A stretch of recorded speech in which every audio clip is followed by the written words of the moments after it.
Hey guys, and welcome back to the Jared Report, where we discuss everything that we love pop culture from movies to TV shows.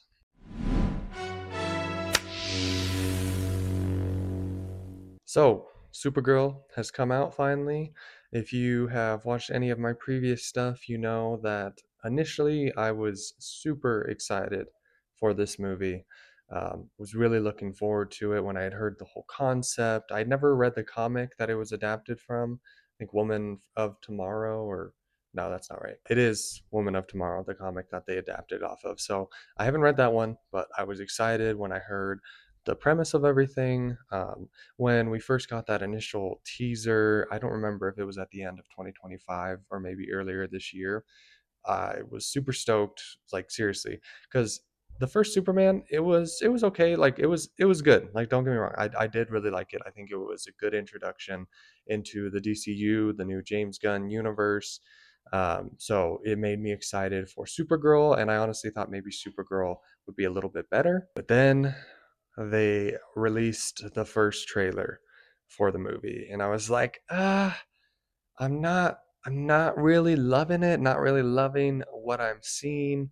And then I'd watched, some of the CinemaCon reactions from a few other of content creators that I like to watch. And they said that the presentation wasn't very strong. They didn't really like what they saw.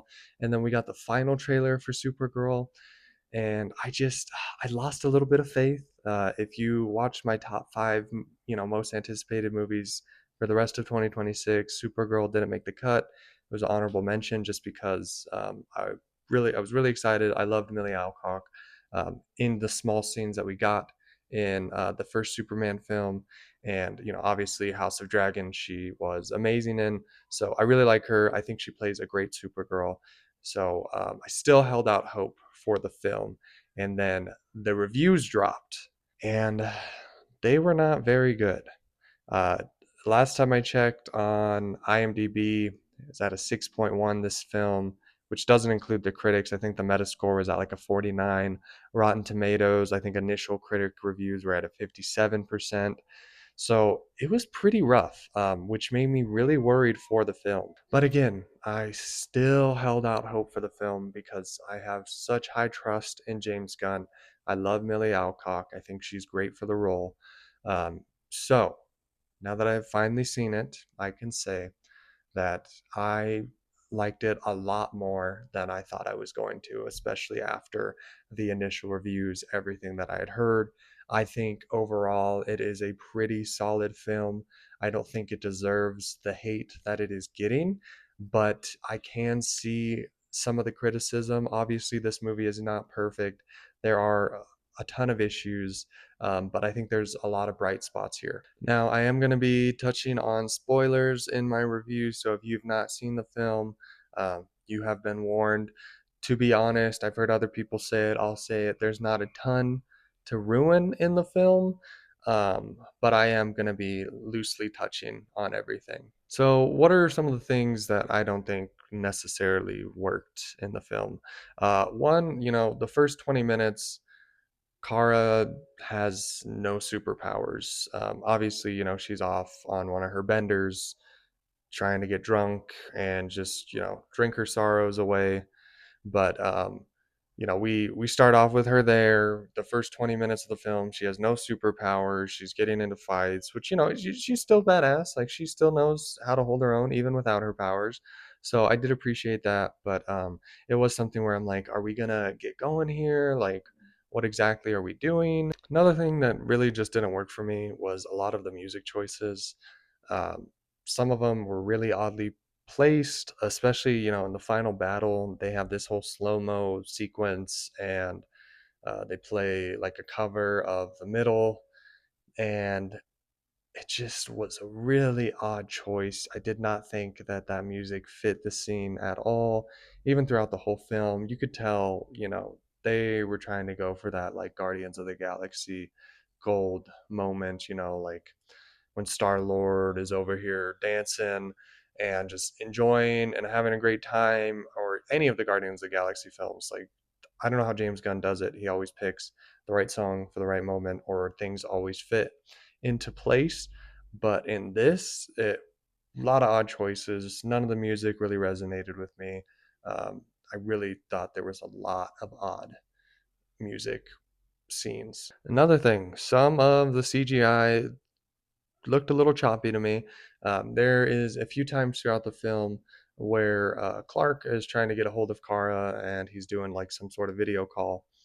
And, I think it's the very beginning of the movie where like we see him and he's in the Fortress of Solitude and just like that whole background just looks like a cheap, like a green screen.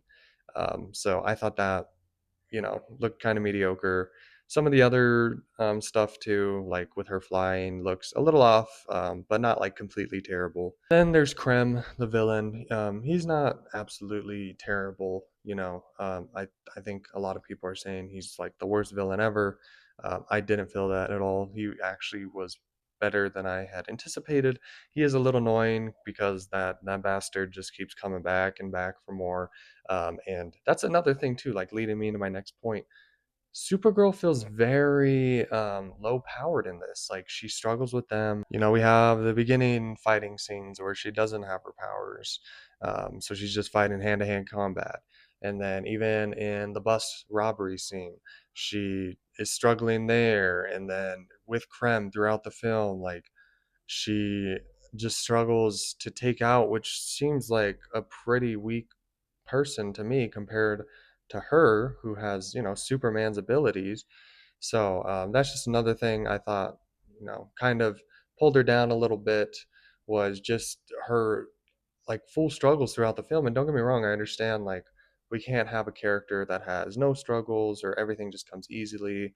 Like even with a character like Superman, where he's invincible and super strength, like it's hard to show conflict with that character or like any sort of stakes.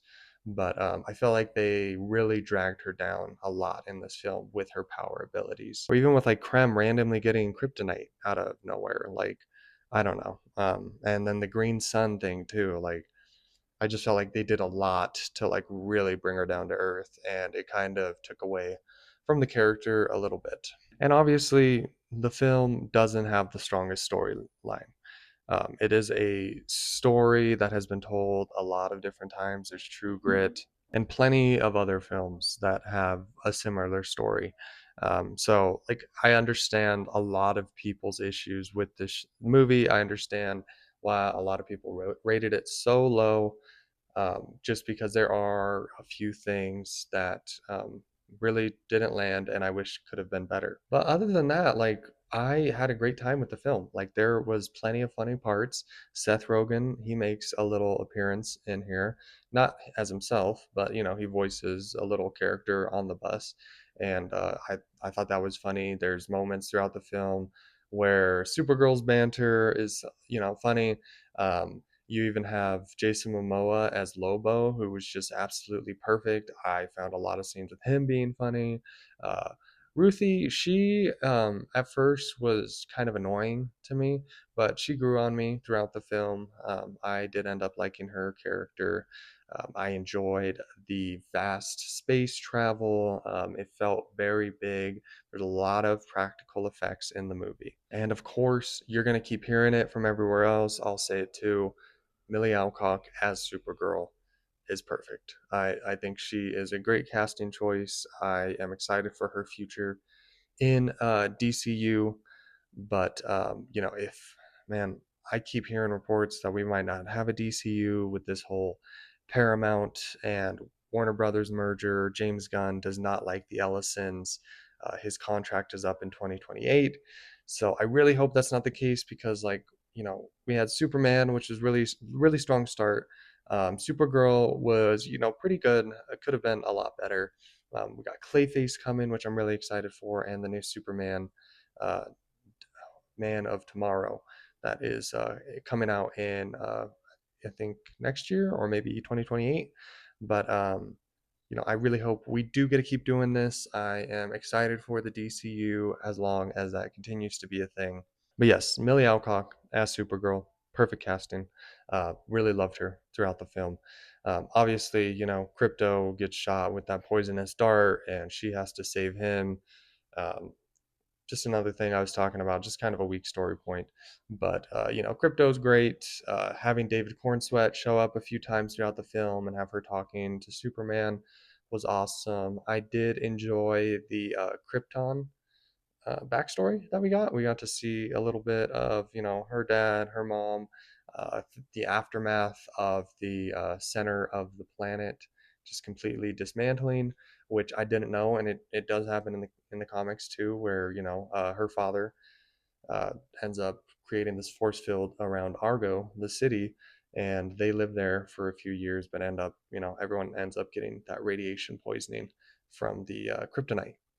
So I did enjoy the Krypton background. I will say, guys, I am a not apologetic for loving Man of Steel. Man of Steel is absolutely amazing. That is still my favorite Superman movie of all time. The stuff from Krypton and Man of Steel that we get in like the first like 20, 30 minutes of that film is way better than any of the stuff that we get here. It was still great to see, I mean, I still enjoyed the rendition that they took, and it was still great to have that background. But Man of Steel every day, love that. That Krypton was way better in my opinion. Everything that they showed, even like all of the turmoil with Zod and everything. Obviously, we're not going to do that here because we're not worrying about Zod. We're not worrying about any of that other stuff. They're just trying to show us Kara's background, which I think was still solid enough and was probably one of the better parts of the film. And then there is the ending to this film that everyone has bitched and complained about how Kara this whole time is like, don't kill people, we don't want to do this, it's going to ruin you, yada yada yada.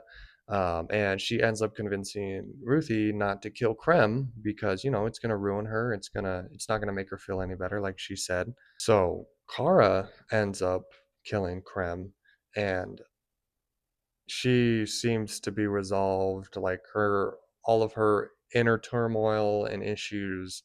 um she seems a lot better at the end of it when she goes to meet Superman, and she's like, I think I'm gonna stay a while.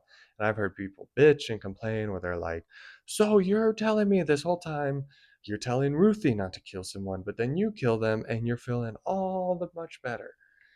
Guys, I think you're overlooking what they were trying to do here.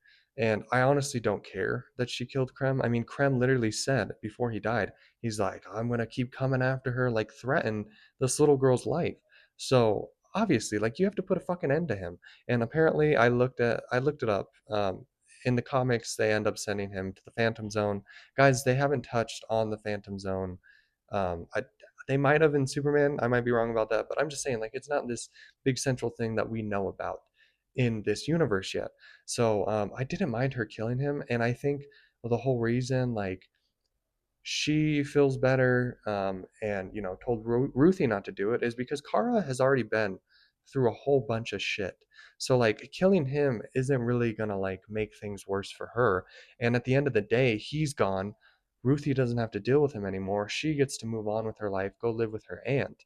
Like, I don't think it was this big like hypocritical thing that everyone is making it out to be. I enjoyed the choice. The Phantom Zone is, it's not an option here. So I don't understand why everyone has such a fucking hard time with the ending. Obviously, in the comics, Superman and Supergirl, they don't kill people. It's against their character. But I just didn't see a big deal with it that everyone's making it out to be. So overall, like, I think this film is a lot better than what people are giving it credit for. I don't think it deserves like a 5 or 6 rating. When I initially checked on Wednesday or maybe Thursday, it was sitting at a 5.9 on IMDb. It's like a 19% Rotten Tomato score. I don't see that here. Like, this is a solid film. This is like a high 6 or like a low 7 out of 10 film for me. So I do recommend go see it. You might have differing opinions about it than I do, which is totally fine. I thought it was a pretty decent, solid film. Superman was better in my opinion, but I think this whole universe has a lot more potential. It's like I said before, I had a really good time during the movie. There are some funny moments that I was not anticipating. Lobo is absolutely amazing. We need to get Jason Momoa back. I would love to see like maybe his own project. I'm excited to see where this is all leading to into Man of Tomorrow. So I think it is definitely worth a watch. Go see it in theaters. Go go support this universe. I want to see more movies like this. I really want the DCU to really get a standing going, and let's see what's next. Anyway, guys, that is everything from me. Overall, pretty solid film. I understand why people are having issues with it. Have you seen it yet? What did you think? Have you read the comic? Is it something that is bothering you with some of the changes that they have made? Let me know down in the comments section below. And if this is your first time on the channel, please hit that like and subscribe button so you can see more content like this. Otherwise, I will see you guys on the next Jared Report. Adios, my friends.